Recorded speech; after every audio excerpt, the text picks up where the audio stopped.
Hi, so in this video, I thought I would give you a very high-level overview of how anti-malware vendors work. So giving you kind of a 10,000-foot view of how people in the industry go about providing you with threat protection. Two things. So one is this is going to be a very, very high-level overview in this first video. And I'll do some follow-on videos where I walk into it. So think of this as the kind of 10,000-foot view. Okay, and then the second thing is I'm going to focus this video in particular on back office operations. So we're going to really look at back office as opposed to how we go about looking at a specific file and identifying it as a threat. Before I do that, I want to just tell you how things work in the back office.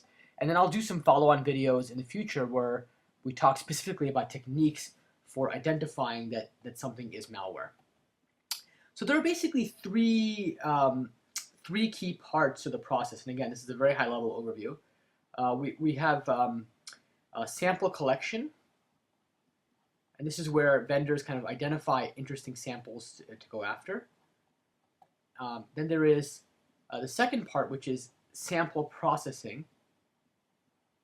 Sample processing. Okay. And then the third part is what we call detection publication or detection publishing. And really as part of this, I'm going to actually detection publishing, and actually before publishing, we typically have a process called certification. So I'm going to kind of put the word certification in here.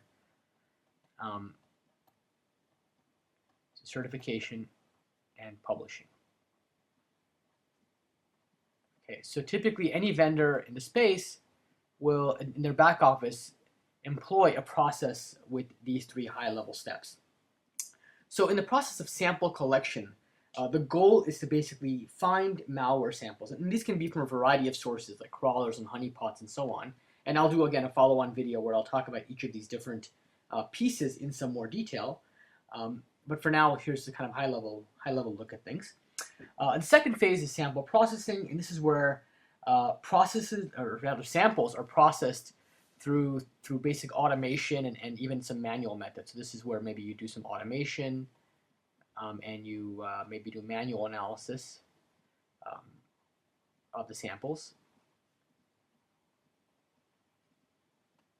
Okay, and then this is really the point at which you make a determination about whether the samples are malicious. So here's you find them, you look at them, then you provide, in the third step, detection publication. This is where you actually provide protection, and this is where you benefit customers, this last phase. And so really this process, all these three steps are really about translating back office intelligence into customer facing protection. So really at the beginning of the process, you've got a bunch of back office intelligence. Okay, these are the things that you're doing in the back office. Okay, back office intelligence. This is what you know about in the field and what you know about in your back office. And the goal is to basically translate that into customer-facing protection. So at the end, people can benefit from the way that the back office intelligence you actually have. So customer-facing protection. Okay. Now, you know, again, like I said, I'm going to talk about these steps in some more detail, but I just want to make a couple of remarks that I think are relevant. And really, first, the simplicity of these three steps. I mean, you can think of these three steps as kind of being in a flow chart where you've got kind of three phases, you know, sample collection and public processing and then detection. I mean, this was just really, it looks simple, but there's actually a lot of complexity in these in this particular process. And for many of the incumbent vendors, and I'd say vendors who have been around in the space for many, many years, for long-term vendors, the older vendors, kind of the old guard, so to speak, this process of dealing with all your samples and so on, you might literally be talking about dozens of systems. Okay, so this is, even though we're talking about a few different major steps, there are dozens of systems that are often involved in these steps. And the reality is that the reason there's so many of these systems, why are there dozens of systems, it's because especially for the older vendors, this process has evolved over time. And so you might have started off with a couple of systems, and then in order to deal with new classes of threats and new nuances in the threat landscape, you may have had to add more and more systems. So over time, you have this kind of very messy patchwork of systems that exist in many vendors' back offices.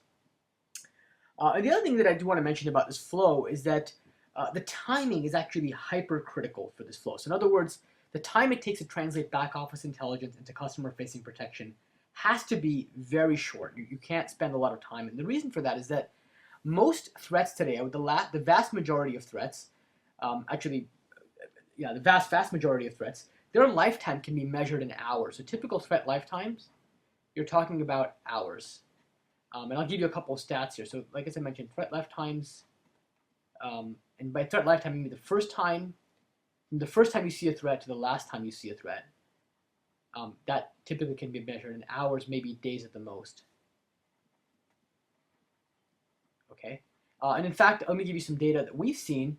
So in our own data sets, and this was done over a several month period, I found that about 75% of all the malware we saw in the field, okay,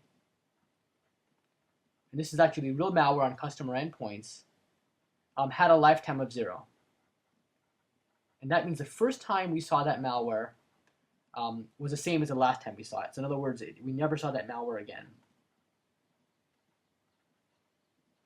Okay, and in a world where most malware has a lifetime of 0, if this process of going from back office intelligence into customer-facing protection, if that process takes anything more than a few hours, or even a few days for that matter, basically you're dead in the water at that point. There's really no point in doing it because those samples will be, for the most part, long gone. So this process has to be done in either real time or quite near real time. It can't be a process that takes a long time. So, what I'm gonna stop this video right here. I realize it's kind of a shorter video, and then I'll do subsequent videos where I walk into each of these steps: sample collection, sample processing, and detection, certification, and publishing in some more detail. So hopefully you'll join me for those videos, and I look forward to seeing you in them.